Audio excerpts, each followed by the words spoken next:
Are we moving in this direction where gold will have a role? Why else did the BIS reclassify it tier one? Why else are the central banks buying it at a level that no one has ever seen? And why else are we seeing the exchanges, both the COMEX, the LBMA, not to mention the Shanghai Gold Exchange, and bleeding out of the ETFs? Who's taking it all? Where's it all going? The most sophisticated, well-funded, and well-informed investors in the world are draining the exchanges of all of their commodities, not just gold and silver. After 3 months of net selling, central banks again became net buyers of gold in June, as the Central Bank of Turkey again played a pivotal role, according to data from the World Gold Council. In its latest report, the WGC said 6 central banks bought gold in June, with only 2 sellers in the marketplace.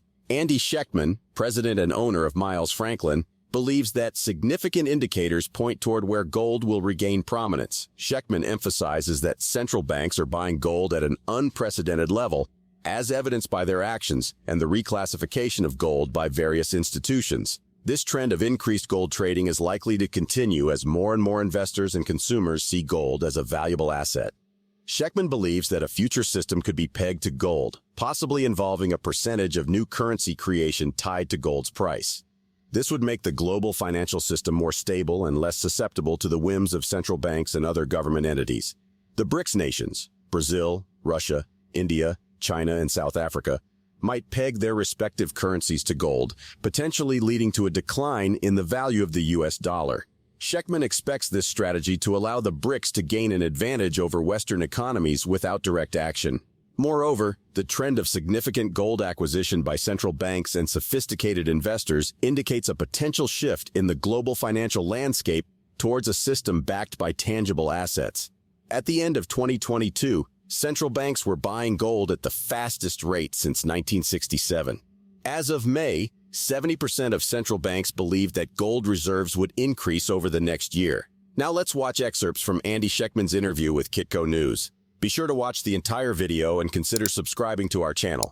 Don't forget to enable post notifications to stay updated on our latest uploads. Thank you and enjoy the video. On a global stage, I think what it will provide will be stability and transparency and a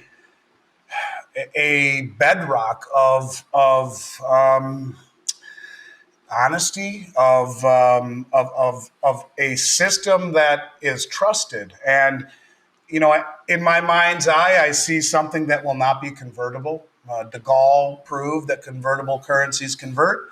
I think they will use blockchain. They will use that as the ability to show the veracity and the immutability of what has been pledged to the system if they do it right, if they have it audited, if they are very transparent about it, and if they peg it at a level that maybe 10% of every new dollar or every new brick is pegged to the price of gold, you would have that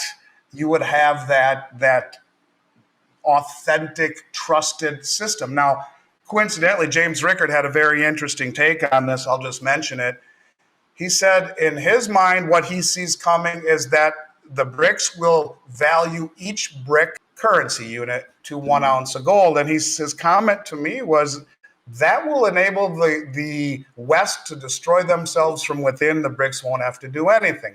Because if they have to inflate their way out of this ever-growing mountain of debt, the dollar loses value, gold goes up, the BRICS win. If they try to compete with the rest of the world and buy gold, the dollar goes down, gold goes up, and the BRICS win. Now remember, you know, he was brought in by the CIA to go over financial war games, to find ways that other countries could destabilize the U.S. financially. He says that's exactly how he would do it. Just peg it to 1 ounce of gold. Let the price of gold go as high as you want. The value of the BRICS currency goes as high as you want. I don't know. But all I can say is from a standpoint of a continuum of world reserve currency mismanagement going back hundreds of years, or all the way to the Roman times, you see the same thing where governments choose inflation over austerity. And the only way, to Kristalina Georgieva's point, you will make a central bank digital currency work is to peg it to something to show the veracity of what is there. And you do it the right way with transparency, with auditing, you have something that I think becomes a substantial threat. to the system. To me, it's wealth, Michelle. It's outlived 2 world wars, German hyperinflation, the Great Depression, every pandemic, everything the world's ever thrown at it. And I think everything's coming full circle again. And the world's viewing gold the way that it traditionally has, as wealth. And when the most sophisticated, well-funded investors in the world, whether it be the central banks who have bought more than any time in the last ever over the last 18 months, or the others, this group of traders who are draining the exchanges. And let me tell you how sophisticated you have to be to drain the exchanges. Or the giant silver whale right now on COMEX, who has 50 million ounces long, and I believe it's in this others category. They will take delivery. It's supposedly a Chinese company in a world that has squeezed as much make-believe out of the Keynesian make-believe fiat system. I think that what comes next, in order for it to be legitimized, it will need to have something that gives credibility beyond just take my word for it, beyond the full faith and credit of any country. And I think that's exactly what it is. Regarding the central bank digital currencies, CBDCs, Schectman emphasizes that 95% of the GDP contributing countries are developing CBDCs. He highlights the increasing adoption of central bank digital currencies globally, citing projects like Project Mbridge in China and the United Arab Emirates and Project Cedar in the United States. These digital currencies, combined with international trading bridges, could erode the settlement utility of the US dollar, potentially challenging its status as the world's reserve currency. According to a Bank for International Settlements, BIS report, the number of CBDCs in operation could balloon to 24 before the end of the decade. The BIS notes that the retail CBDCs will be the dominant offering, while their wholesale versions will be keen on closing the gap.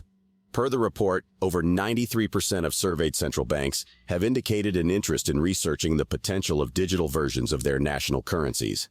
Schectman ponders whether an event might be necessary to accelerate the adoption of CBDCs and new systems, even if it means starting over due to the substantial debt. Let's get back to the interview. And we talk about full faith and credit. I mean, literally, we are broke. We are insolvent, as is the Federal Reserve on their balance sheet. We are broke and insolvent. We have nearly 200 trillion in debt and 5 trillion in assets, of which 40% is student debt. Where is the faith? Where is the credit? People say, who's going to trust China and Russia and the disunification there? That is what blockchain and gold would do to create stability and transparency. So was this all done intentionally? I don't know, Michelle. If you wanted to draw up a blueprint, you weaponize the dollar, you push away Saudi Arabia, and then you make everything inside the country, from the banks to social issues, to political issues, to justice issues, to all of these things, to our borders. Who are we anymore? And the world is saying that. And that is another rallying cry that gets everyone to the table. They'll figure it out how to make it work. And that's what commodities will do, to give that immutability. All of these countries, like I said, Project Mbridge, which was China and United Arab Emirates and another country developing that bridge. And I think it's called Project Cedar, I think, in the United States. Same thing. The ability to trade back and forth using central bank digital currencies. But that doesn't mean there won't be a common settlement currency, or does it turn into a reserve currency? I don't know. But I do know this, that if you chip away at the settlement of the dollar, its utility in settling all of these trades across the globe, at what point does it really start to affect its reserve status? And you see that as rates go higher and the bond market becomes unstable. And what do you know? Fitch just downgraded, the debt market. And should it have been done a long time ago? Maybe it should have. Does it have more legs in it to see more downgrades? Maybe, as we continue to see this progress. And I just want to say one thing. People in this country have an obsession with instant gratification. It's not fast enough. You have to understand that I think there is that moment where bang, it happens all at once. But until then, it's the game of Jenga, piece by piece by piece. Little by little, then all at once, logarithmic decay. As far as the Fed is concerned, that's what they want. As far as the IRS and the government is concerned, it's what you just said. That's what they want. This kills two birds with one stone. And what did the BIS say? Every country needs to have one operational by 2025. 95% of the GDP in this country, or the countries that make it up, have a CBDC in development. It is coming. There is no question about it. The only question is, do you need an event in order for it to be accepted? In order for people to say, I'll take it? And that event, because no one wants to give up their privacy. Everyone understands what it means to pay with cash and to have the privacy that cash gives you, the anonymity. And, it's a scary thought to be in a world that's completely digital. And if you look at the patents that Bill Gates has relating to your medical records, your banking information, payment systems with Visa, and your ID 2020, all of it combining into one technology, it becomes very frightening. If you aren't doing things that the establishment says you need to do, they shut your pay off or your money off. So yeah, I think it's coming.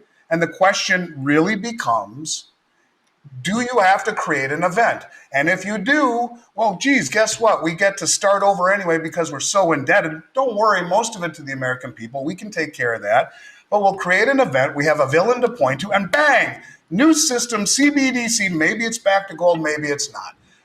Point is that you have everything you need right there with a bow wrapped around it, and you can point to that villain that made it happen, and everyone wins. Well, except the American public. There's no doubt that central banks are buying gold at an unprecedented level, and there is a growing trend of significant gold acquisition by sophisticated investors. This suggests that gold is becoming increasingly seen as a valuable asset and a hedge against inflation. What role will gold play in developing new financial technologies, such as central bank digital currencies?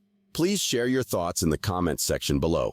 If you found this video informative, remember to give it a thumbs up, subscribe to our channel, and enable notifications to stay informed about our latest videos on silver, gold, and copper. Thank you for watching, and we appreciate your support.